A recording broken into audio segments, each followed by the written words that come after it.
से तेजी से रफ्तार से हम लोग बढ़ रहे थे, लेकिन अब अगर आप चाहते हो नवंबर और दिसंबर हमारा सेलिब्रेशन के साथ जाए, बड़ी बरकत को लेके हम जाए, बड़ी आशीषों को लेके हम जाए, बड़े कामों को हम देखे, रूह को बचाए, खेतों को काटे, बड़ी कटनी को काटे, तो तुम्हें मेरा साथ देना पड़ेगा।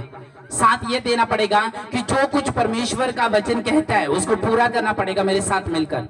कितने लोग तैयार है? 20 नवंबर के लिए तारीख करो खुदावन की। 20 नवंबर को भास्कर कॉलोनी के बीच में क्रूसेड होगा यीशु मसीह के नाम में, और उधर मैं आ रहा हूँ इन जीसस नेम। अपने हाथों को उठाओ, खुदावन का आत्मा वहां पे काम करे अचंभित रीति से। वहां पे परमेश्वर अपनी आग को भेजे, वहां पे खुदावन अपने सुसमाचार वाले दूतों को भेजे, वहां पे शैतान के लोग छुड़ाए जाए, शैतान के हाथों से लोग छुड़ाए जाए, वहां पे बड़े काम हो, चिन्ह चमत्कार को खुदावन पंडाल के अंदर से करे, वहां पे एक एक वॉलंटियर को परमेश्वर का आत्मा इस्तेमाल करे, पूरी कॉलोनी खुदावन। ये सबसे परमेश्वर ने मुझे दर्शन में बताया, अगर ये क्रूसेड हुआ तो परमेश्वर ने मुझे बताया ये हिस्ट्री क्रिएट कर देगी यीशु मसीह नासरी के नाम में। ये सबसे हाईएस्ट गैदरिंग होगी यीशु मसीह नासरी के नाम में। 20 नवंबर को खुदावन का बादल ठहरेगा उस दिन यीशु मसीह नासरी के नाम में, और खुदावन बड़े कामों को करेगा उस दिन यीशु मसीह नासरी के नाम में। अपने हाथों को उठाओ, वहां पे दूत भेजो, वहां पे जो लोग परमेश्वर खुदा इन्विटेशन देंगे, अपने रिश्तेदारों को, रिलेटिव्स को खुदा इस मीटिंग के बारे में बताएंगे खुदावन, वहां पे भी खुदावन उनको भी तो ब्लेसिंग देना, बरकत देना, आशीष देना खुदावन। और वहां पे खुदावन सारे इंतजामों को तेरे हाथों में देते हो खुदावन, वहां पे अच्छे से परमिशन मिलने पाए खुदावन, सब चीजों के खुदावन, सिस्टम को, एक एक चीज को तेरे लहू में छुपा दे खुदावन, खींच के लेके आना पवित्र आत्मा जी। मैं जानता हूँ खुदावन उस दिन तेरे बड़े कामों को देखने के लिए लोग रात को रेडी होंगे यीशु मसीह नासरी के नाम में, और खुदावन वहां से बंधन टूटेंगे और बड़ी आशीषें आएगी यीशु मसीह के नाम में। बोलो आमीन। सो आप सभी को मैं इनविटेशन देता हूं उस दिन के लिए। तारीफ करो खुदावन की।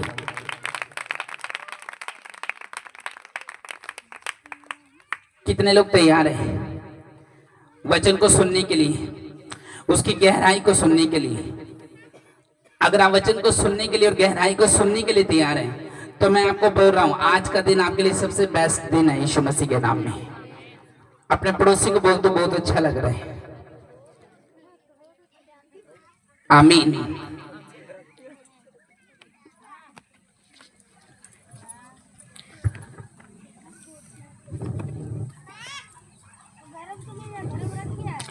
हालेलुया। आज एक बात हमेशा याद रखना, अगर आप परमेश्वर के कामों में साथ दें और दूर ना भागे तो परमेश्वर आपको बहुत सी बरकतें देगा, जो स्पिरिचुअल बरकत भी होगी, शारीरिक बरकत भी होगी। अगर आप परमेश्वर के वचन को सुन ले और परमेश्वर के वचन को पहचान ले और उसकी पहचान कर ले और आत्मिक रीति से बढ़ने का फैसला करे तो परमेश्वर आपको फाइनेंशियली ब्लेसिंग भी देगा और आत्मिक ब्लेसिंग भी देगा। मैं आपको ये बताना चाहता हूं, जब परमेश्वर ने आपको खड़ा किया है ना, स्टैंड किया है, वचन के ऊपर जीवन दिया है आपको, तो आपका फर्ज ये है कि मुझे हर काम में परमेश्वर के साथ खड़े रहना है, मुझे परमेश्वर के राज्य के लिए खड़ा रहना है। मुझे, अगर मैं जवान हूं और मैं खड़ा रहने के लायक हूं तो मुझे खड़ा रहना चाहिए, सीधे मन से परमेश्वर की बात को जोड़ते हुए, चर्च के साथ स्टैंड लेते हुए, बाइबल के वचन को पढ़ के, स्टडी करके परमेश्वर के साथ खड़े होने का फैसला करना है कि खुदा अगर तूने मुझे कुछ दिया है तो इसमें मैं तुझे भी कुछ दूंगा। अपने हाथों को उठाओ और अपनी बाइबलों को निकालो। प्रेरितों की किताब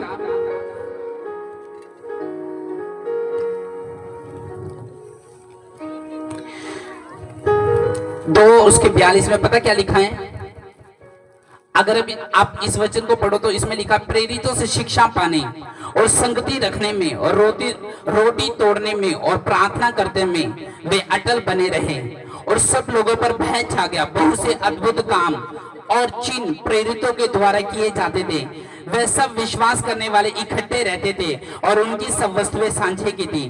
वे अपनी संपत्ति सामान बेचकर जैसे जिसकी आवश्यकता होती थी बांट दिया करते थे। वह प्रतिदिन एक मन होकर मंदिर में इकट्ठा होते थे और घर घर रोटी तोड़ते थे और आनंद और मन की सिद्धाई से भोजन किया करते थे और परमेश्वर की स्तुति करते थे और सब लोग उनसे प्रसन्न थे। जो उद्धार पाते थे उनको प्रभु प्रतिदिन में मिला देता था। सब बोलो आमीन। वो देखो क्या लिखा, पानी और संगति रखने में, रोटी तोड़ने में, प्रार्थना करने में अटल बने रहते थे। सब लोगों पर भय छा गया। बहुत से अद्भुत काम क्रिश्चियन लोगों के द्वारा, इस्राएली लोगों के द्वारा प्रकट होते थे। और बाइबल में लिखा जो प्रेरितों को साथ देती थी, वो कलीसिया जो थी वो एक्टिव थी। पता क्या था, पतरस और जो उसकी टीम थी, प्रेरितों की टीम थी और जो सुसमाचार प्रचार करते थे, आपको पता उनका ख्याल कौन रखती थी? वो कलीसिया रखती थी। स्टैंड उनके लिए वो कलीसिया लेती थी। बाइबल में लिखा अगर आपको कलंक वाली कलीसिया बनना है तो परमेश्वर का साथ ना दो। अगर आपने बिना छुरी वाली कलीसिया बनना है तो आपको परमेश्वर का साथ देना चाहिए। वहां पे देखो वो प्रेरित की कलीसिया ऐसी थी, चाहे उसमें गरीब था चाहे अमीर था, लेकिन विश्वासी थे, संगति रखते थे, एक दूसरे के घर में जाते थे, एक दूसरे का ख्याल रखते थे, एक दूसरे से बातें करते थे, परमेश्वर के राज्य के लिए प्रार्थना करते थे, प्रेरितों के लिए प्रार्थना करते थे, अपने मेंटर के लिए प्रार्थना करते थे, अधीन रहते थे। और बाइबल में लिखा कई लोग अपनी जमीनों को बेचकर परमेश्वर के प्रेरितों के चरणों में रख देते थे कि तुम काम मत करना, परमेश्वर का काम करो। उसने लिखा संगति तोड़ने में, रोटी तोड़ने में, एक दूसरे के घर जाने में, उन्होंने लिखा वो इकट्ठा होते थे और सुलेमान के भवन में मिलते थे, जिसका नाम ओसारे भवन था, उसमें मिलते थे और एक साथ रहते थे, इकट्ठे रहते थे। और बाइबल में लिखा उनको शिक्षा दी गई थी प्रेरितों के द्वारा, उनको सिखाया गया था कि टाइट कैसे बोना है, उनको सिखाया गया था कि परमेश्वर के घर से चोरी नहीं करनी है। जो खुदा ने तुझे जीवन दिया है और जो जॉब दी है, जो ब्लेसिंग दी है, उसमें से परमेश्वर के लिए कैसे स्टैंड लेना उनको सिखाया गया था। कुछ ब्लेसिंग आप जानते हैं आपकी लाइफ में क्यों रुकती है? वो इसलिए रुकती है या आप परमेश्वर के लिए नहीं खड़े, या आप शिक्षा को प्राप्त नहीं कर रहे हैं, या आप प्रार्थना करना आपने छोड़ दिया है, विश्वास रखना आपने छोड़ दिया है। इस वजह से आपकी जिंदगी से वचन गायब हो जाता है और फिर आपका मन नहीं करता और आप उदासी में चले जाते हो। उसका कारण यह है प्रेरित जो थे कलीसिया को सिखाते थे और वो ऐसे लोग थे कि वो बोने वाले लोग थे, टाइट बोने वाले लोग थे। और जब वो टाइट को बोते थे तो बाइबल में लिखा बहुत सी आशीषें उनके अपनी जिंदगी में, बच्चों की जिंदगी में, सेवा में, हेल्थ में, लाइफ में उनकी परमेश्वर देता था। क्योंकि खुदावन सिर्फ प्रेरितों का ख्याल नहीं रखता था, वो तुम्हारा भी ख्याल रखता था, वो बच्चों का भी ख्याल रखता था, वो उनके रहने का इंतजाम भी करता था, वो उनकी जॉब का इंतजाम भी करता था, वो उनकी जमीनों को, खेतों को ब्लेस भी रखता था जब उन्होंने यहोवा के लिए स्टैंड लेते थे। फाइनेंशियली परमेश्वर के साथ खड़े रहना है, खुदावन से धन्यवाद करना है। और आपको पता है एक बड़ी चर्च के साथ खुदावन हमें आशीष करने के लिए जा रहा है। तारीफ करो खुदावन की, एक बड़ी चर्च के साथ। और आप लोगों कुछ ही टाइम में वो चर्च तैयार होगी। और एक बात और बताऊं, परमेश्वर ने मुझे फिर से जॉब दे दी है। तारीफ करो, कल से मैं फिर से जॉब पे जाऊंगा। अब सुनो, पौलुस क्या था, तंबू भी बनाता था, टेंट भी बनाता था और अपना काम भी करता था। ये आप वो क्या बोल रहा था? वो ये बोलता था कि जब तक परमेश्वर मुझसे अपना काम ले रहा है मैं उसका तो करूंगा ही करूंगा, लेकिन मैं अपना पर्सनल काम भी करूंगा ताकि मैं किसी के ऊपर बोझ ना बन सकूं। पौलुस ये बात बोलता है कलीसिया को, लोगों को, आत्मिक सन्स डॉटर्स को। वो इसलिए बोलता है ताकि किसी की बुद्धि को शैतान इस्तेमाल ना कर सके, किसी के मन को उदास ना कर सके, ताकि वो ये बात उनके दिमाग और सोच में ना डाल सके कि शायद कलीसिया में पैसे लिए जाते हैं। वो ये बात बताने की कोशिश कर रहा है कि जब तुम परमेश्वर के लिए बोलते हो तो तुम्हारा फायदा होता है, पास्टर का नहीं, कलीसिया का नहीं, चर्च का नहीं। क्यों? पहला तुम्हारी गरीबी खत्म होती है, तुम्हारी बीमारियां खत्म होती है, परमेश्वर ने कहा वो तुम्हारा फायदा है। प्रेरितों ने सिखाया हुआ था अच्छे से, चाहे गरीब औरत थी, चाहे वो झुग्गी में रहने वाली थी, चाहे वो सड़क पे रहने वाली थी, चाहे उसके फटे कपड़े थे, चाहे वो एक तांबा चुकने वाली औरत थी, कबाड़ चुकने वाली औरत थी, लेकिन उनको सिखाया होता था तुम्हें अपना टाइट जो है वो चोरी नहीं करना, वो प्रभु को देना है। अगर तुम दोगे तो खुदा के काम फैलेंगे, उसके राज्य के काम फैलेंगे। इन दिनों में परमेश्वर ने मुझे सिखाया था, पिछले साल लोगों ने बहुत बोया, सपने बोया। और उस टाइम पे क्रिसमस भी टॉप का था, उस समय सब चीजें अच्छी हुई, क्रूसेड थे। लेकिन इस समय हम लोग बजट में लो, पता क्यों चल रहे हैं, क्यों हमारे काम रुके हुए हैं? क्योंकि हमने खुदा को, हमें परमेश्वर के साथ चोरी करना शुरू कर दिया। अब हम चोर बन चुके हैं, परमेश्वर को 10% के बजाय 5% भी नहीं दे रहे हैं। और खुदा ने बोला उनसे सीखो। शिक्षा प्राप्त करने के बाद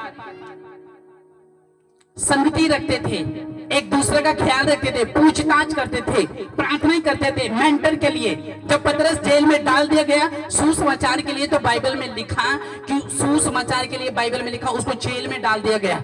लेकिन इस बात का उसको अफसोस नहीं था कि मुझे जेल में डाल दिया गया। पीछे कलीसिया लो लगाकर प्रार्थना करी थी, उसका साथ नहीं छोड़ा। जिस कलीसिया में, जिस पास्टर का कलीसिया ने साथ दिया है, वो ज्यादा अच्छी तरीके से बढ़ी है कलीसिया, याद रखना। वो ज्यादा अच्छी तरह से उसने ग्रोथ की है, वो दूसरों से भिन्न अलगता उसमें नजर आई है। जिन्होंने परमेश्वर के वचन को सीखा है, अपने मेंटरों से उसके साथ खड़े रहना सीखा है, स्टैंड लेना सीखा है, वचन को प्राप्त करना सीखा है, आत्मिक ब्लेसिंग को प्राप्त करना सीखा है। उन्होंने कभी अपने जीवन में मार नहीं खाई है। अगर आप एक जवान है, प्रभु ने आपको जॉब दी है, आपका फर्ज है परमेश्वर के भवन में बोना। अगर आप एक औरत है, चाहे आप 10 रुपए कमा रही हो, आपका फर्ज है 1 रुपया प्रभु के भवन में बोना। जब तक आप बोओगे नहीं, आपका दाहिना हाथ ब्लेसिंग नहीं पाएगा, लंबी आयु आपकी कभी नहीं जाएगी। आपके ऊपर से ब्लेसिंग फलेगी कब? आपके फल पक्के होंगे कब? जब आप टाइट बोने वाले इंसान बन जाओगे। इसलिए अपने टाइटों को खुदावन के घर में बो, ताकि उसके घर में चर्च रेंट जा सके, ताकि निजी जरूरतें उसकी पूरी हो सके, ताकि परमेश्वर आपको ब्लेसिंग भी देगा। अब वो अपनी जमीनें बेच रहे हैं, रजिस्ट्री करा रहे हैं चर्च के नाम, वो पैसा दे रहे हैं, खुदावन के भवन में लग रहे हैं, उनके प्रेरितों को बोल रहे हैं जो काम तुम्हें चाहिए, जो चीज तुम्हें लानी है वो ले आओ, मैंने अपना फर्ज पूरा करा। वो हिसाब किताब थोड़ा मांग रहे थे, उन्होंने अपना काम करा। लेकिन आज की कलीसिया हमारी इतनी एक्टिव नहीं है कि हाँ, अगर मुझे 10 रुपए भी आ रहा है तो मुझे प्रभु के भवन में बोना चाहिए। लिपस्टिक के लिए पैसे हैं, सूट के लिए पैसे हैं, पार्टियों में जाने के लिए पैसे हैं, सब चीजों के लिए, लेकिन खुदा के भवन के लिए नहीं है। और जब तक आप टाइट बोने वाले लोग नहीं बनेंगे, आपको परमेश्वर, आप देखो पिछली बार मैंने बताया था, जब मैं जॉब करता था, इतनी क्रूसेड मैंने अपनी लाइफ में नहीं देखी जितनी मैंने करे। और वो टाइम फिर से आ रहा है यीशु मसीह नासरी के नाम में। हर मंथ चंडीगढ़ में क्रूसेड होगा, जीसस नहीं, आमीन। लेकिन मैं आपकी बात कर रहा हूँ, क्योंकि मेरा आज कई, पता है, कई लोग घबरा जाते हैं कई चर्च में, हाय टाइट का प्रचार ना हो जाए गलती से। लेकिन वो उनको ये नहीं पता, टाइट का प्रचार तुम्हारे फायदे के लिए है, मेरे फायदे के लिए नहीं है। हाँ या ना? कितने लोग विश्वास करते हैं इस बात पे? इसलिए उनको सिखाया गया था इकट्ठे रहना, प्रार्थना करना, दशमांश देना, और प्रार्थना का भी दशमांश देना, 2 घंटे 24 मिनट परमेश्वर को देना। उनको सिखाया होता शिक्षा को कैसे प्राप्त करना है, बाइबल को कैसे पढ़ना है, परमेश्वर के सामने कैसे, उसके आंगनों में, फाटकों में जाना है, परमेश्वर की किस तरह से बाट को जोड़ना है, कैसे एक दूसरे से मेल मिलाप रखना है, कहाँ पे तुम्हें इकट्ठा होना है। लेकिन आज हम गुम हो चुके, गम लग चुके हमें, क्योंकि हम मुश्किल में हैं, क्योंकि हम परमेश्वर के भवन से और उसकी बातों से दूर हैं। इसलिए आज लास्ट है, आपको बीजों को साथ खुदावन का थैंक्स करना है, ताकि खुदावन के काम हो सके इस मंथ के। इसलिए अपने दिल को खेदित करके परमेश्वर के भवन में बो के जाना। ब्लेसिंग आपकी होगी यीशु मसीह के नाम में। ऊंची आवाज में बोलो, ब्लेसिंग मेरी होगी यीशु मसीह के नाम में, आमीन। अपने बीचों को, अपने टाइटों को याद रखना है। आज आपने बो के जाना है, ताकि खुदा के घर का रेंट दे सके। और एक बड़ी चर्च अगर आप देखोगे, मैं उसको अभी नहीं दिखाऊंगा, जब उसको तैयार हो जाएगी और उसमें क्रूसेड रखेंगे, और तब उसको देखना, मैं कहता हूँ आपके रोंग पे खड़े हो जाएंगे यीशु मसीह के नाम में। एक बड़ा 1000 लोगों को भवन परमेश्वर ने हमें दिया, 500 लोगों का यीशु मसीह के नाम में, आमीन। जोर से खुदावन की तारीफ कर दो। ये सब यीशु मसीह के नाम से हो रहा है, और उसके नाम से सब चीजें होगी इन जीसस नेम। एक बड़ा भवन जिसमें सारी फैसिलिटी, वॉशरूम, लाइव मीटिंग, ये मीटिंग, रूम मीटिंग, सब चीजें परमेश्वर ने तैयार कर दी। और कल बात हुई, किताब का काम रेडी हो गया, चल रहा है यीशु मसीह के नाम में। मैंने प्रोफेसी की थी ना पिछले संडे, आपकी प्रोफेसी तुच्छ नहीं है, परमेश्वर सुनता है। अब कहाँ होगा, कैसे होगा, ये खुदा के ऊपर छोड़ दो, आमीन। जब वो तैयार हो जाएगा, बन जाएगा, उसमें क्रूसेड रखेंगे, तब पता लगेगा आप खुदावन की तारीफ कैसे करोगे। देखना यीशु मसीह के नाम में, आमीन। इसलिए अब थोड़े जो टाइम है, जो मंथ है, एक दो मंथ, वो गुजारो ताकत से, हिम्मत से। परमेश्वर आपको ब्लेसिंग देगा और ज्यादा दूर नहीं है, हमारे आसपास ही है ये। आमीन।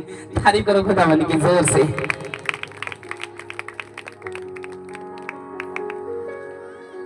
कितने लोगों को वचन समझ आ रहा है?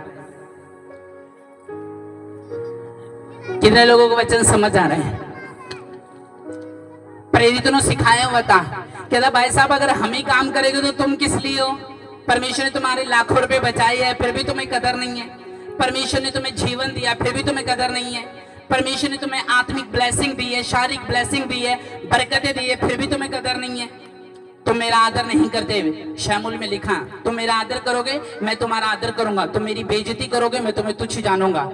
उसने लिखा है, उसने कहा है, कहता भूमि की पहली उपज देकर यहोवा की प्रतिष्ठा करना। सुलेमान के वचन में लिखा है, नीति वचन 3 में, भूमि की पहली उपज देकर, कमाई का पहला अंश देकर यहोवा की प्रतिष्ठा करना, और ऐसे देकर परमेश्वर को परखना, वो तेरे लिए आसमान के झरोखे खोलेगा या नहीं खोलेगा। उसको देखना, क्या तेरी भूमि में जो बीज तूने बोया है, क्या वो पेड़ बनता है या नहीं बनता। उसको देखना, उसको परखना। इसलिए परमेश्वर ने कहा अपने बीजों को परमेश्वर के भवन में बो। और क्रिसमस आ रहा है, अपना अपना तैयार रहना, क्योंकि खुदावन बहुत सी ब्लेसिंग और चंगियाई आपको आत्मिक रीति के साथ देगा यीशु मसीह के नाम में, आमीन। एक वचन निकालेंगे, आज का जो वचन है आपके लिए वो नोट कर लेना कि किस तरह से प्रेरित परमेश्वर के भवन में बोते थे। और जो आज का वचन है आपकी लाइफ के लिए, यूहन्ना 6 उसकी 48,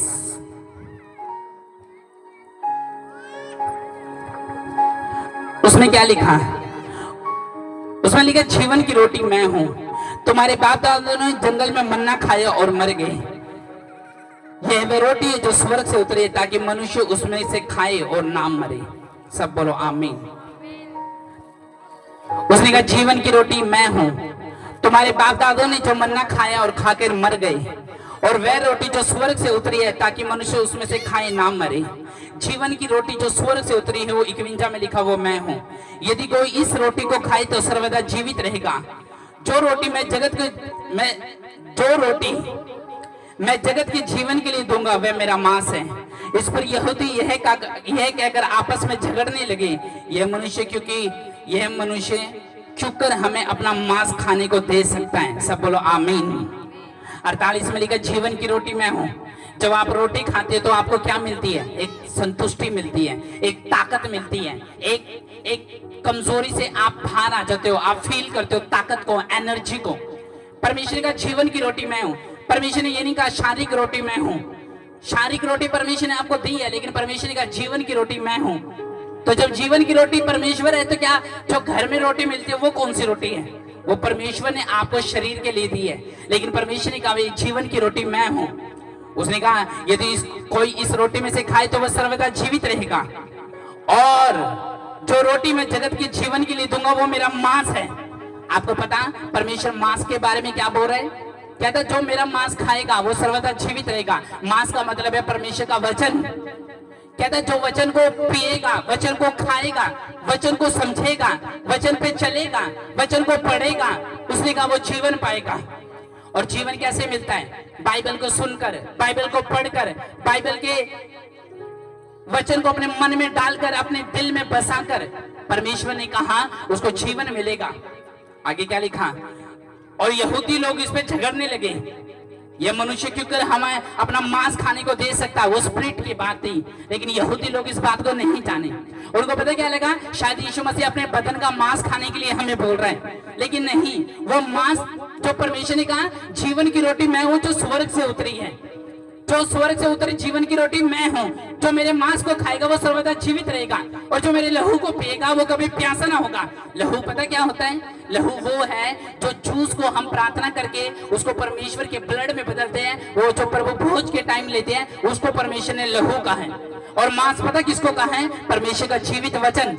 लेकिन आत्मिक लोग के पास बुद्धि होती है, इसलिए वो वचन को समझ पाते हैं, उसकी गाइडनेस को समझ पाते हैं। लेकिन जो लोग शारीरिक लोग हैं जिनकी आत्मिक बुद्धि नहीं है, जो बातें ही किसी और से करते हैं, काम उनको समझ नहीं आते परमेश्वर के, तो उनको वचन को समझना बड़ा मुश्किल होता है। बताओ क्यों मुश्किल होता है? क्योंकि वो ध्यान से वचन को समझते नहीं है, वो आत्मिक नहीं है। चुनिंदा में लिखा, जो मांस खाता है और मेरा लहू पीता है, अनंत जीवन उसी का है, और अंतिम दिन में उसको फिर जिला उठाऊंगा। क्योंकि मेरा मांस वास्तव में खाने की वस्तु और लहू वास्तव में पीने का वस्तु है। जो मेरा मांस खाता है, लहू पीता है, वो मुझ में स्थिर बना रहेगा और मैं उसमें। 60 में क्या लिखा? इसलिए उसके चेलों में से बहुत ने ये सुनकर कहा कि ये कठोर बात है, कौन इसको सहन कर सकता है? यीशु ने अपने मन में ये जानकर कि मेरे चेले आपस में इस बात पर कुड़कुड़ाते हैं, उनसे पूछा, क्या इस बात में तुम्हें ठोकर लगती है? यदि तुम मनुष्य के पुत्र को जहां वे पहले था वहां ऊपर जाते देखोगे तो क्या होगा? आत्मा तो जीवनदायक है, शरीर से कुछ लाभ नहीं। जो बातें मैंने तुमसे कही है वह आत्मा है, जीवन भी है, परंतु तुम में से कितने हैं जो विश्वास नहीं करते? क्योंकि यीशु तो पहले से जानता था जो विश्वास नहीं करते वे कौन हैं और कौन मुझे पकड़वाएगा। उसने उनसे कहा, इसलिए मैं तुमसे कहता हूँ, जब तक किसी को पिता और ये वरदान ना दिए जाए, जब तक वे मेरे पास नहीं आ सकता। परंतु कुछ चेलों ने बहुत से बतेरे उल्टे फिर गए और उसके बाद उसके साथ ना चले। तब यीशु ने 12 से कहा, क्या तुम भी चले जाने चाहते हो? शमौन पतरस ने उसको उत्तर दिया यीशु मसीह को, हे प्रभु, हम किसके पास जाए? जीवन की बातें तो तेरे पास ही है। हमने विश्वास करे और जान भी गए कि तू परमेश्वर का पवित्र जन है। सब बोलो आमीन, हालेलुया। जब ये बात परमेश्वर ने बोली कि मैं जीवन की रोटी हूँ, जो मेरे मांस खाएगा वो कभी भूखा ना होगा, जो मेरी लहू को पिएगा वो कभी प्यासा ना होगा। कुछ यहूदी लोग आपस में झगड़ने लगे, अच्छा ये बंदा है अपना बदन खाने के लिए दे रहा है, हम क्या हैं? हम इंसान हैं, जानवर थोड़ा है, इसके मांस को खाएंगे? परमेश्वर का कहने का मतलब ये था, जो मेरा मांस खाएगा यानी परमेश्वर का वचन खाएगा, जो वचन खाएगा और प्रभु भोज लेगा, उसने कहा वो अनंत जीवन को देखेगा, और अनंत जीवन मरने के बाद भी है, और वो तुम्हारा यीशु मसीह के नाम में है। आमीन। पर कुछ चेलों को समझ नहीं आई, उनकी बुद्धि में बातें नहीं गई, आत्मिक बातें जब उनकी आंखों से परे रही, जब उनकी बुद्धि से बाहर गई, तो कुछ चेले चले गए और 12 चेलों से यीशु मसीह ने पूछा, क्या तुम भी चले जाना चाहते हो? यीशु मसीह ने पता क्या कहा? पतरस ने कहा, कहता परमेश्वर कहाँ जाए? जीवन की बातें तो तेरे पास है। आपको पता है यीशु मसीह ने उनको क्यों नहीं रखे जो चले गए? क्योंकि उनसे वचन सुना नहीं जा रहा था, उनको स्ट्रॉन्ग बातें सुनी नहीं जा रही थी, कड़वा वचन सुना नहीं जा रहा था। क्यों? उनके दिल पे लग रहा था कि हाय, ये वचन कैसे बोल सकता है? हमारे बाप दादाओं ने आए और हमें शिक्षा प्राप्त की, हमने व्यवस्था जानते हैं, शास्त्री फंसी हमारे साथ है, महायाजक हमारे साथ है, लेकिन यीशु मसीह कहता मैं परमेश्वर का पुत्र हूँ, जो मुझे खाएगा वो सर्वदा जीवित रहेगा। वो आपस में झगड़ने लगे और कुछ चेले चले गए वापस, लेकिन 12 चेले को यीशु मसीह ने कहा, अगर तुम भी जाना चाहते हो तुम भी चले जाओ। लेकिन उन्होंने पता क्या कहा? उन्होंने कहा, हे परमेश्वर, हम कहाँ जाए? जीवन की बातें तो तेरे पास ही है। यीशु मसीह के अंदर दिलेरी थी, यीशु मसीह के अंदर इतना भरोसा था कि अगर ये छोड़ के चले जाएंगे तो मेरे पास परमेश्वर ने बहुत सी, मैं कटरी को काटूंगा, बहुत से मैं खेतों को काटूंगा, बहुत सी अनेक रूहों को मैं बचाऊंगा, मुझे कोई फर्क नहीं पड़ता। क्यों? क्योंकि पिता मेरी ओर है, मेरे अंदर भरोसा है, मुझे अपने प्रेयर पे भरोसा है। यीशु मसीह इस बात को जानते थे, इसलिए उसने कहा, चलो मैं तुम्हारे भरोसे नहीं बैठा हूँ कि हाँ तुम मेरा साथ दोगे, मैं किसी और को चुन लूंगा, मैं किसी और को ठहरा दूंगा, मैं किसी और को अधिकार दे दूंगा।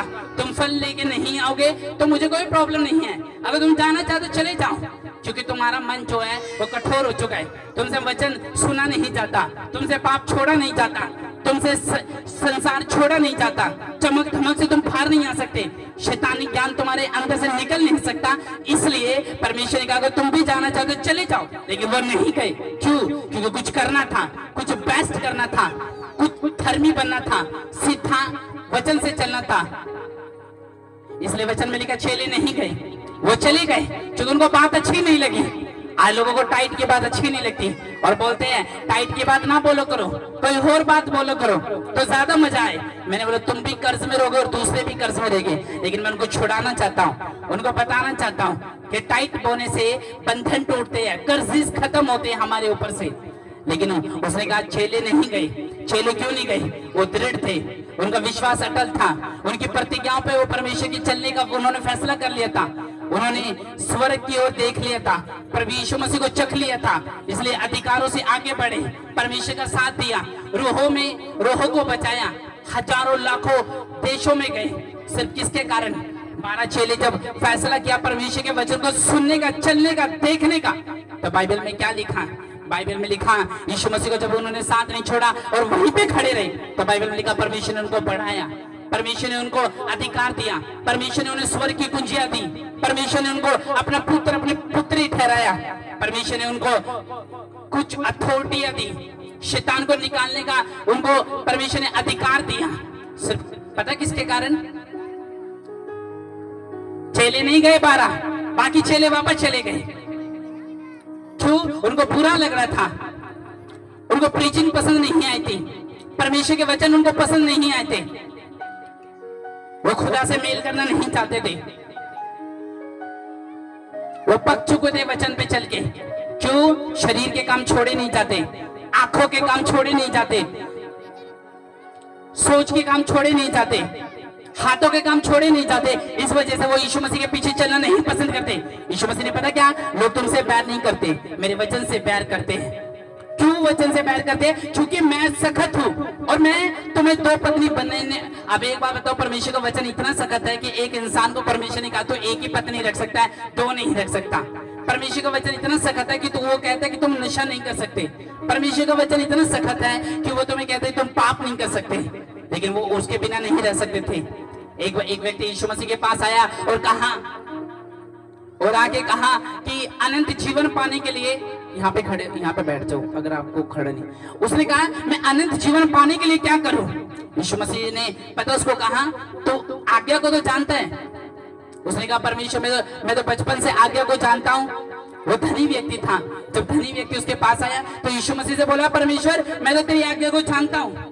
उसने कहा हाँ, लेकिन तेरे अंदर अभी भी एक दुष्टता है। उसने कहा वो क्या है? उसने कहा तेरे अंदर अभी भी ऐसी कपट है। वो कपट ये है कि तो लोगों का पैसा जो तूने मारा हुआ है, चोरी किया हुआ है, ठगा हुआ है, वो सारा को वापस दे दे और आके मेरे पीछे हो ले। बाइबल में लिखा वो उदास हुआ और वो चला गया।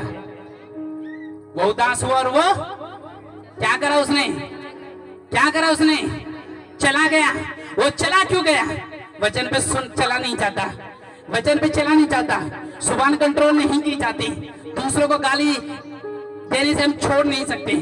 उसने कहा वचन पे चला नहीं चाहता। कुछ चेले उल्टे चले गए, लेकिन वो लोग जो सच में बदलना चाहते थे बैठे रहे, स्थिर रहे, दिलेरी रखी, विश्वास रखा, परमेश्वर के वचन को पकड़ के रखा, आज्ञा को में चले, खड़े रहे चर्च के साथ, दीन बन के, नम्रता के साथ। परमेश्वर ने आने वाले टाइम में चेलों को ऊंचा किया, अधिकार दिया, मन्ना दिया, आशीषें दी, बरकतें दी, बढ़ाया, उनको चिन्ह चमत्कारों का अधिकार दिया। बाद में राजा उनको प्रणाम करने के लिए आए, बाद में कलीसियाएं उन्होंने स्थापित करी। सिर्फ किसके कारण? उस दिन वो नहीं गए, उस दिन उन्होंने अपना मन फिरा दिया। आज लोग पछताते क्यों है? परमेश्वर से है, अरे प्रभु को छोड़ के, प्रभु का नुकसान थोड़ा है, वो तुम्हारा नुकसान है। शैतान को तो खुला सांड है, उसको तो मौका मिल जाएगा। ले ये लड़की प्रभु से हट गई है, अब इसको मैं फैशन में लेके जाऊंगा। ले ये प्रभु सूट पाने से हट गई है ये लड़की, अब इसको मैं शॉर्ट पाने के लिए मजबूर कर दूंगा। वो देखता है कि तुम प्रभु को छोड़ दो, जैसे वो चले गए छोड़ के। शैतान ने उनके कान भर दिए, जैसे आज वो भरम के साथ आता है, जैसे वो आदम और हवा के पास भरम के साथ आया। वो तुम्हारे अपनों को इस्तेमाल कर सकता है, तुम्हारे गरीबों को इस्तेमाल कर सकता है, सिर्फ तुम्हें भरमाने के लिए, यीशु मसीह को छोड़ने के लिए, त्यागने के लिए। इसलिए कई पड़ोसी आपको बोलते हैं हाय तो परमेश्वर में जाता है, ले तूने धर्म बदल लिया। वो भरमा रहा है शैतान उनके द्वारा। तुम्हें तो पैसा मिलता है, वो भरमा रहा है शैतान उनके द्वारा। तुम्हें परमेश्वर को छोड़ने के लिए बोल रहा है। तुम्हारा रिश्ता तो समझ जाओ कि ये भरम की आत्मा है। और परमेश्वर को जिन लोगों ने खुदा को छोड़ा है, आज उनके हालात देख लो, मिट्टी बने पड़े हैं, डस्टबिन है, वेस्ट पेपर बन चुके, वेस्ट मटेरियल बन चुके हैं। आंखों में अगर आप उनको देखोगे तो व्यभिचार बस चुका है। परमेश्वर को छोड़ दो ही हम नहीं छोड़ेंगे। पता क्यों? क्योंकि हम वचन समझ चुके हैं, हम आत्मिक हैं, स्पिरिट में ग्रो कर रहे हैं, हम परमेश्वर के दिल को समझते हैं और प्रभु हमारे दिल को समझता है। हम नहीं जाएंगे, चले गए क्योंकि यीशु मसीह की बातें अच्छी नहीं लगी। जीवन की रोटी मैं हूँ, स्वर्ग की रोटी मैं हूँ, जो मुझे खाएगा वो कभी ना मरेगा, वो अनंत जीवन पाएगा।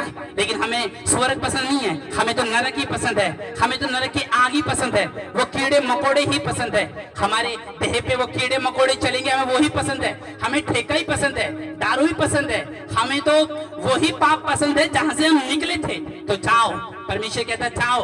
जहां सुअर परमेश्वर का वचन तोड़ रहे थे, परमेश्वर ने कहा जाओ, जहां जाना चाहते जाओ। जब एक व्यक्ति के अंदर दुष्ट आत्मा थी तो उस दुष्ट आत्मा ने पूछा हम कहां जाए?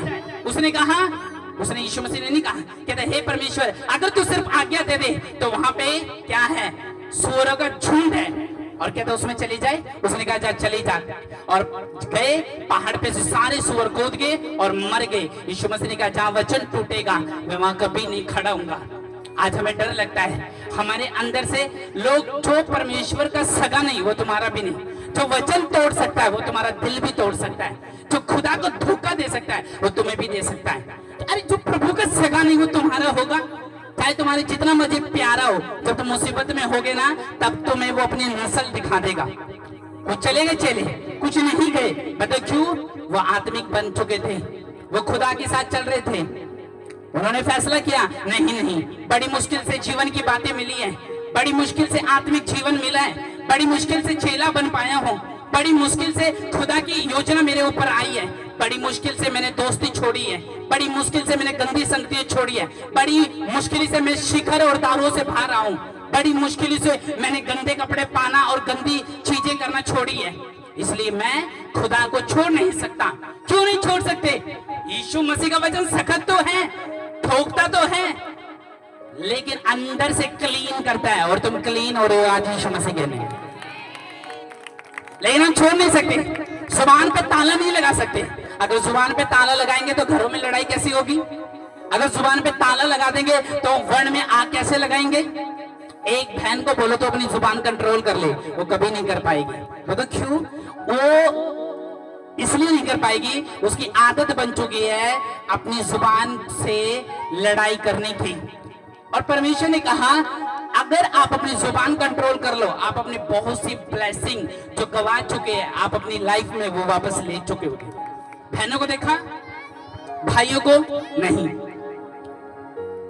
तो उसने कहा क्या कुछ चेले चले गए लेकिन कुछ नहीं गए।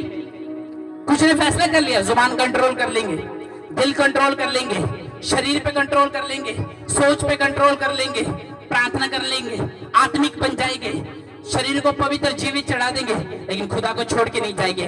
जीसस को जान चुके हैं कि यही सत्य है, यही मार्ग है। अगर कोई अंदर से थप्पड़ मार रहा है तो ये यही है।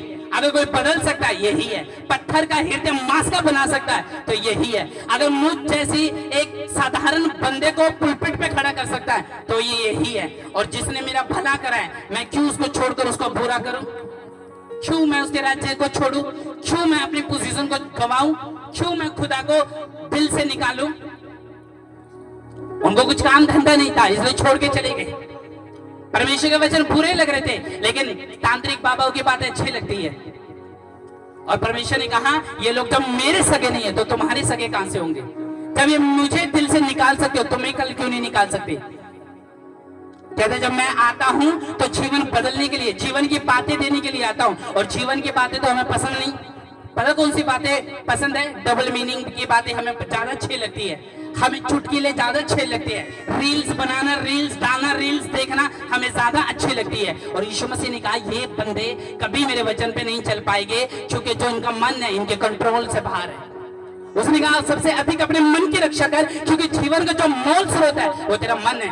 मन आता है चर्च चले गए, मन आता है छोड़ दिया, मन आता है प्रार्थना कर ली, मन आता है बिना प्रार्थना के सो गए, मन आया बाइबल पढ़ ली, मन आया 6-6 महीने का गैप कर लिया। और उसने कहा मन की सबसे अधिक रक्षा कर क्योंकि तेरा जीवन जो है तेरे मन के। इंसान की जिंदगी में सब कुछ पता कहां से होता है? मन के। कहता मैं चर्च में मेरा मन कर रहा था जाने का लेकिन क्यों नहीं गई? पैसा नहीं हुआ। मेरा तो मन कर रहा था अपने घर मीटिंग कराने का लेकिन क्या हुआ? मेरे पति ने दारू पी ली इसलिए मीटिंग नहीं कराई। उसने कहा अपना मन कंट्रोल कर, क्योंकि तेरा मन करता है। मेरा मन तो कर नहीं रहा था दारू पीने का, लेकिन मेरे दोस्त आए और मेरा फिर मन कर गया। उसने कहा मन कंट्रोल कर, क्योंकि नीति वचन में लिखा है 3:23 में आप सबसे अधिक अपने मन की रक्षा कर, क्योंकि जीवन का मूल स्रोत तेरा मन है। जहाँ से जिंदगी की शुरुआत होती है वो मन है। जहाँ से मन, अगर मन कंट्रोल में हो गया, जीवन कंट्रोल में, शरीर कंट्रोल में, स्पिरिचुअल लाइफ कंट्रोल में, आत्मिक ग्रोथ होगी आपकी। मन मार दो, जहाँ खुद मारना पड़े वहां मार दो, और जहाँ मन बनाना पड़े वहां बना लो। जब चर्च के लिए मन बनाना पड़े तो आ जाओ, फास्टिंग के लिए मन बनाना पड़े तो आ जाओ। और जब तुम्हारा मन बना होगा, परमेश्वर तुम्हारी लाइफ में बड़े आशीष देगा। आमीन, आमीन। उसने क्या कहा, कुछ चेले चले गए और कुछ रह गए। बातें अच्छी नहीं लगी। जब चर्च चलती है तो नींद आ रही होती है, जब चर्च चलती है तो झपकियां लग रही होती है, जब चर्च चलती है तो हमें अपने ट्राली का काम देखना पड़ता है, जब चर्च चल रही होती है हमें क्या याद आ रहा होता है, हमारा काम, हमारे बर्तन, हमारे कपड़े, हमें हमारी मशीन लगानी हमें। उसने कहा तुम वचन पे चल नहीं सकते, वचन सख्त है, और वचन पे चलना हर किसी की बस की बात नहीं है। चर्च आ सकते हैं, मन मार के आ सकते हैं चर्च में आना मजबूरी नहीं है, चर्च में आना जिंदगी है। उसने कहा हे परमेश्वर कहाँ जाए, कहाँ जाए, जीवन की बातें तो तेरे पास है। ऐसे लोगों के पास जाए जो निंदा और चुगलियां करते हैं, ऐसे लोगों के पास जाए जो क्रिश्चियन लोगों को चाय देना पसंद नहीं करते, ऐसे लोगों को ले जाए जो हमें देख के ही आंख बनाते हैं। पर तू प्रेम सिखाता है, तू भलाई सिखाता है, तू जीवन देता है, तू सुधारना चाहता है, तू सीधा करना चाहता है, तू कठोर नहीं करता, तू अपने पड़ोसी से नफरत करना नहीं सिखाता, तू प्यार करना सिखाता है। तुझे छोड़ के कहाँ जाए।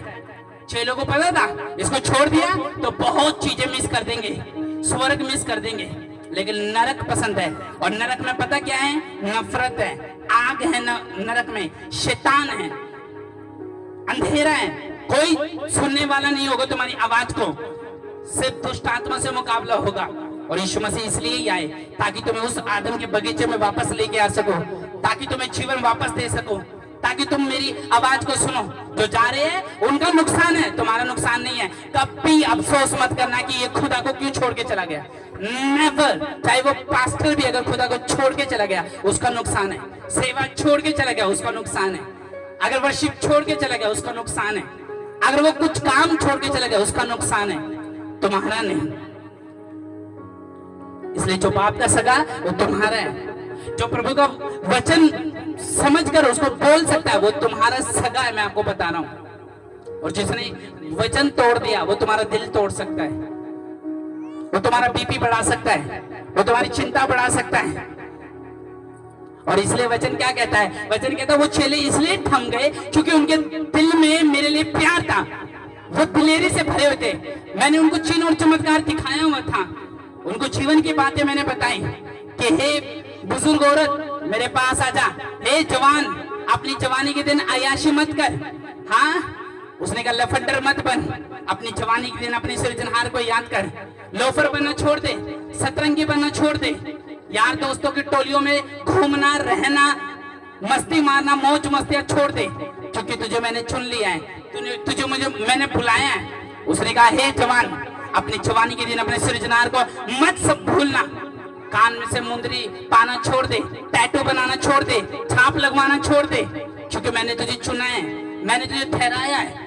तो अपने घर का एक पालन हारा है और मैं तेरा हूं। तो यीशु मसीह ने क्या कहा, वो चेले चले गए, उनको बात बुरी लगी। जब लोगों को चर्च में बात बुरी लगती है ना तो वो चर्च आना बंद कर देते हैं। ले ये बात मुझे पसंद नहीं है, आज मुझे चर्च में डांट मिली मैं नहीं जाऊंगी, आज मुझे वर्शिप करने का मौका नहीं मिला मैं नहीं जाऊंगी, आज मुझे वॉलंटियर के लिए खड़ा नहीं करा मैं नहीं जाऊंगी, आज मुझे टाइट के लिए डांटा गया मैं नहीं जाऊंगी। डांट के वो वचन को सुन नहीं सके, उनके कान जो है वो उनकी कान की खुजली के अनुसार उनको वचन दे तो वो सुनेंगे। लेकिन यीशु मसीह ने क्या कहा, समय और असमय तैयार रहे, पूरी सहनशीलता के साथ पूरा डांट समझा और शिक्षा दे, क्योंकि ऐसा समय आएगा ये सख्त वचन नहीं सहन कर सकेंगे। कान की खुजली के लिए ऐसे अपने लिए मेंटर चुन लेंगे बस कान की खुजली सेट हो जाए। लेकिन यीशु मसीह ने कहा सख्त वचन देना, मना मत करना, मोर तोड़ के मत देना। अगर सामने वाला बैठा दे उसको गेम मत खेलना, फेक टेस्टिमनी मत देना, फेक प्रोफेसी मत देना, सब कुछ रियल करना, जेन्युइन करना, लॉयल्टी के साथ करना। क्यों? क्योंकि खुदावन कह रहा है जैसे उसने धरती पे चेलों को बढ़ाया वो तुम्हें बढ़ाने वाला यीशु मसीह नासरी के नाम में, और तुम बड़ी आशीषें देखोगे। अपने हाथों को उठाओ सारी कलीसिया, सब अपने हाथों को उठाओ, लड़कों जितने भी यहाँ पे बैठे हैं सब उठाओ, ऊंची करो अपने हाथों को, बोलो हे सर्वशक्तिमान परमेश्वर, जैसे चेले तुझे छोड़ के नहीं गए, मैं भी तुझे छोड़ के नहीं जाऊंगा। तू जीवन की रोटी है, जो तुझे खाता है, वो जो तेरे मांस को खाता है वो वचन को खाता है, और जो तेरे लहू को पीता है वो प्रभु भोज को लेता है। परमेश्वर का कहने का मतलब ये था, मेरी आत्मिक बुद्धि खोल दे कि खुदावन मैं तेरे कामों को दे सकूं। जैसे खुदावन एलिशा पे जब लोग वार करने के लिए आए थे, राजा मारने के लिए आए थे, तो गेहजी डर गया। गेहजी कहने लगा, हे स्वामी तुझे पता नहीं बाहर तुझे लाखों लोग मारने के लिए खड़े हैं। उसने कहा, गेहजी अपनी आत्मिक आंखें खोल के देख, आत्मिक आंखें परमेश्वर की खोल दे ताकि ये देख सके। और जब देखा एलिशा के साथ वो लाखों थे, करोड़ों स्वर्गदूत थे एलिशा के साथ। तुम्हारी साथ वो है जो उनसे बढ़कर होगा, यीशु मसीह नासरी के नाम में। आज तुम्हारी आत्मिक आंखें खुल जाए और तुम परमेश्वर के कामों को देख सको और चख सको, टेस्ट कर सको और बढ़ सको उनकी आनंद और महिमा के साथ यीशु मसीह के नाम में। आमीन। पर लेकिन जब चर्च लग रही होती है हमें नींद आती है, चर्च लग रही होती है टेंशन दिमाग में घूम रही होती है, चर्च लग रही होती है हमें सूट याद आते हैं, चर्च लग रही होती है हमें 34 का मेला याद आता है। चर्च के समय ये दिमाग से निकाल दो, ये फितूर निकाल दो, क्योंकि खुदा ने तुम्हें ब्लेसिंग दे रही है।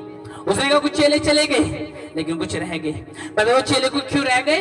वो चेले इसलिए रह गए क्योंकि उनको कुछ करना था, उनको बेस्ट देना था। यीशु मसीह जैसा परमेश्वर उनको कभी नहीं मिला जिसने एक ऐसे कठोर बंदे को बदल दिया हो, पत्थर वाले बंदे को बदल दिया हो, जैसे घमंडी बंदे को बदल दिया हो। यीशु मसीह जैसा परमेश्वर कभी नहीं मिला। चेले इस बात को जानते थे। अरे प्रेरित ठहराया है खुदा ने, अरे बेटा बेटी ठहराया, भेड़ ठहराया है, भेड़ियों के बीच में भेजा है भेड़ के समान, तो क्यों उसको छोड़ू? क्यों छोड़ू? एक 2 टके बंदे के कारण मैं प्रभु को क्यों छोड़ू? एक 2 टकी दारू के कारण मैं प्रभु को क्यों छोड़ू? एक रिश्तेदारों के कारण ना आज वो इधर का है ना उधर का है, तो उसके कारण मैं प्रभु को क्यों छोड़ू? लेकिन वो तुम्हें छुड़ा देती है। बताओ क्यों? और जब प्रभु को तुम छोड़ते हो, ना कुत्ता घाट का, ना धोबी, बोलो इसको डायलॉग को, बस यही हालत होती है जो प्रभु को छोड़ के चले जाते हैं। ना वो रिश्तेदारों का, ना वो अपनी पत्नी का, ना वो अपने बच्चों का, ना वो किसी बंदे का, ना अपने वो दोस्त का, ना वो अपने किसी भाई बहन का। यही हो जाता है जब प्रभु को छोड़ के हम निकलते हैं। वो चेले छोड़ के चले गए, लेकिन नुकसान किसका था? एक बंदे को बोला, अच्छा तो अनंत जीवन पाना पाता है, जाना चाहता है तो हत्या करना छोड़ दे, मुंह से लोगों को अनाप शनाप छोड़ना, कहना छोड़ दे। अगर तू अपने मुंह पे कंट्रोल कर लेगा तो बहुत सी ब्लेसिंग है तेरी लाइफ में जो तुझे दिखाई नहीं दे रही है गहेजी की तरह, लेकिन वो तेरे आसपास ही खड़ी है। वो फल जो कच्चा है तुझे दिखने में, लेकिन वो पक चुका है, बस आने में देरी लग रही है। बताओ क्यों? तेरी आत्मिक आंखें खुली नहीं। आत्मिक आंखें कैसे खुली होगी? जब वचन को पढ़ेंगे, वचन को समझेंगे, प्रार्थना में आएंगे। चर्च टाइम से आना नहीं है, वर्शिप में भरना नहीं है, तो कहां से खुदाबंद का आत्मा काम करेगा? उसने कहा ये लोग नहीं सहन कर सकते मेरी बातें, चुभती है मेरी बातें। जब कई बार एक बंदे, सोचो आप अपने रिश्तेदार के घर में गए और आपके रिश्तेदार के घर में आपके बच्चों की बेइज्जती होगी जब रोटी खाते समय, और जब उनके दिल पे बात लगी आप वहां जाना पसंद नहीं करते। बताओ क्यों? क्योंकि वो उन्होंने आपका आदर नहीं करा। उसी तरह वचन है, जब प्रभु का आदर करोगे, इज्जत करोगे, परमेश्वर तुम्हारा आदर करेगा, तुम्हारे टीचर तुम्हारा आदर करेगी। जब प्रभु को तुम आदर करोगे, तुम्हारा बॉस तुम्हारा आदर करेगा। जब तुम्हारा पास्टर तुम्हारा आदर करेगा, तुम्हारे लोग तुम्हारा आदर करेंगे, तुम्हारे माँ बाप तुम्हारा आदर करेंगे, जब तुम प्रभु का आदर करेंगे। लेकिन प्रभु का आदर कहाँ से करें? हम तो जब तक खुदा के वचन पे चलने के लिए हमें तो दिल चाहिए होता है, और वो दिल हमारे पास नहीं। मैं आपको सच बोल रहा हूँ, अगर आपने बदलना है, आज यीशु मसीह आवाज दे रहा है आपको, चेलों की तरह ठहर जाओ उसी स्टैंड पे, उसी वचन पे, उसी जगह पे, उसी चर्च पे, ठहर जाओ, थोड़ी अच्छी बातें नहीं लग रही है सुनने को, लेकिन अपना आने वाला कल देख लो आत्मिक आंखों से, आने वाले दूत देख लो, आने वाले डिवाइन हेल्पर देख लो, आने वाली बड़ी हसूरियां देख लो। अगर देख लिया तुमने तो मैं आपको बता रहा हूं, तुम खड़े होंगे व्हाइट चद्दर पे यीशु मसीह नासरी के नाम में, तुम खड़े होंगे व्हाइट गवाहियों के साथ। आमीन। उसने कहा गेहजी आंखें खोल, ब्लेसिंग देख। वो दिख क्यों नहीं रही थी? आंखों के ऊपर पट्टी लगा रखी है, दिखता नहीं। चर्च में जरूरत है कामों की, लेकिन फिर भी कठोर बने हैं। पता है उनको चर्च को हेल्प चाहिए, लेकिन फिर भी कठोर बने हैं। लेकिन जब बाइक लानी हो पैसा आ जाएगा, शादी करानी हो पैसा आ जाएगा, लेकिन जब खुदा का काम करना हो नहीं आएगा। इस बार किसी को कोई बहाना नहीं मिलेगा, तुम सबको क्रिसमस के लिए बोना है और चर्च रेंट के लिए बोना है। और मैं दावा करता हूं 2 महीने ब्लेसिंग ऑफ मंथ चल रही है, जनवरी में तुम फ्री हो जाओगे यीशु मसीह के नाम में, फ्री हो जाओगे पूरी टोटली। ये मेरी भविष्यवाणी है 2024 की 25 में बढ़ने से पहले। और एक बात याद रखना, इस बार एक 2 मंथ इतने बिजी मंथ आ चुके हैं, ये सोच लो हम पूरी तरह से डेडिकेट है। लेकिन आप सारे मिलकर, जैसे उस दिन हमने चर्च को हल किया था, आज हल कर दो। सब लोग कृपया करके अपने टाइट को आज सिर्फ बो के जाना, क्योंकि कल से फिर कोई प्रॉब्लम नहीं होगी।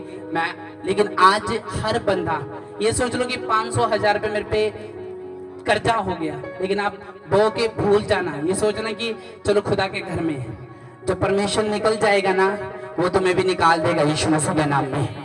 तुम्हें तुम्हारी प्रॉब्लम से, सिचुएशन से छुड़ा देगा, तुम्हारे केसों से छुड़ा देगा, फाइलें ब्लेसिंग के साथ आगे बढ़ेगी। आमीन। और मैं आपको सच बता रहा हूं, अगर आप चेले ठहर के कुछ, जीवन की रोटी मैं हूं, जो मुझे खाएगा वो नहीं मरेगा, अनंत जीवन मेरे पास है।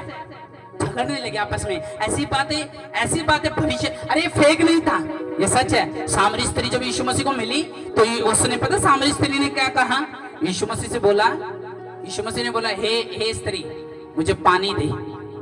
उसने कहा था, हे स्वामी पानी तो गहरा है, कुआं तो गहरा है, मैं पानी कैसे दूं? सुनो, जब सामरी स्त्री से यीशु मसीह मिला ना, तो सामरी स्त्री से परमेश्वर ने पानी मांगा कि मुझे पानी दे। और जब सामरी स्त्री ने बोला कि कुआं गहरा है और पानी निकालने के लिए मेरे पास कोई साधन नहीं है, तो यीशु मसीह ने बोला, अगर तू ये समझती कि जो तुझसे पानी मांग रहा है वो कौन है, तो तू उसे पानी को कभी मना नहीं कर सकती। उसने कहा, हे प्रभु, उसने कहा वो तुझे जीवन का जल देता। उसने कहा, प्रभु तेरे पास ना तो कोई घड़ा है, ना प्रभु तेरे पास कोई बाल्टी है, तो तू कैसे जीवन का जल देगा? उसने कहा, मैं इस जल की बात नहीं कर रहा हूं, मैं उस जल की बात कर रहा हूं। जैसे ही सामरी स्त्री फर्स्ट बार यीशु मसीह से मिली, तो यीशु मसीह ने पता क्या कहा? हे नारी, मैं जानता हूं तेरे 5 पति हैं, और जो अब भी तेरे पास है वो तेरा पति नहीं है। और जैसे ये बात सुनी, शॉक हो गई, तो ये भविष्य दिखता कहां था? फेक प्रोफेसी नहीं करी, फेसबुक वाली प्रोफेसी नहीं करी, उसका अबाउट बताया कि तेरे 5 पति हैं, और जो अब तेरे पास है ये भी तेरा पति नहीं, तो गेम खेल रही है। और जैसे ये बात पता चली, वो हैरान होगी। फर्स्ट विजिट जब यीशु मसीह ने सामरी स्त्री के साथ गई, उसने कहा, क्या तुझे ये बात मालूम नहीं है कि हम लोग यहूदियों से, सामरी लोग कोई नाता नहीं रखते?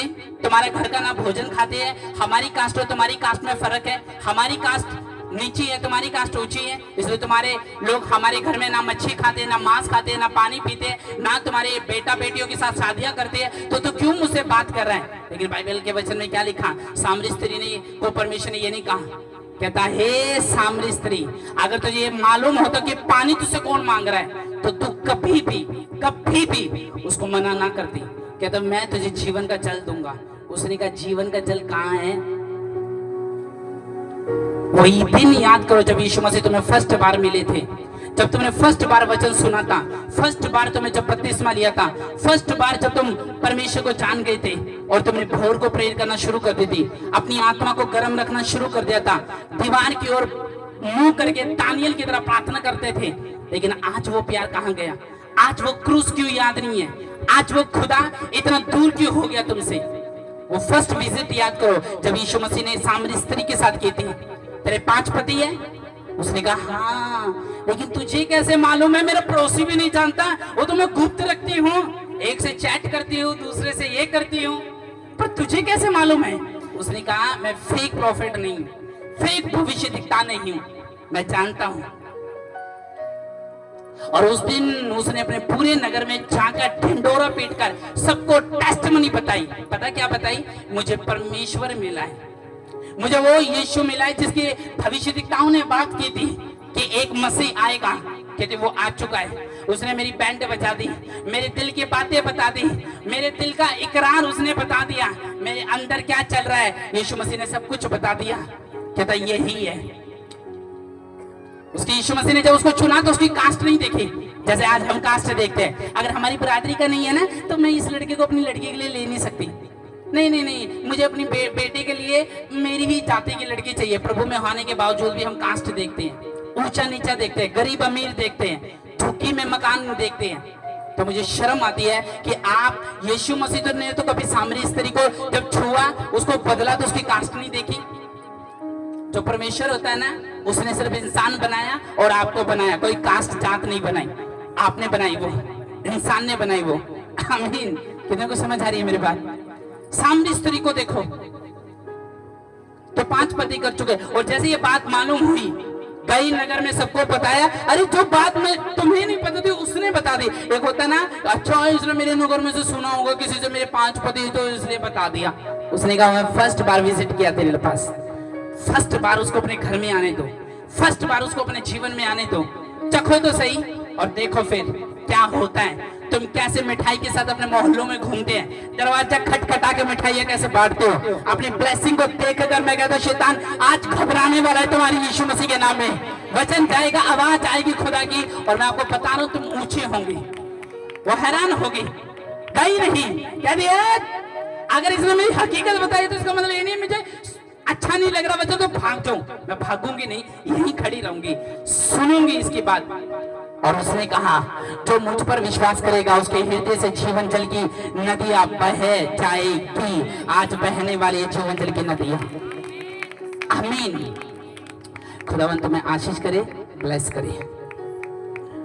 अपने टाइट को सुनो, अपने टाइट निकाल लो, और जब आप टाइट निकाले तो हर बंदा आज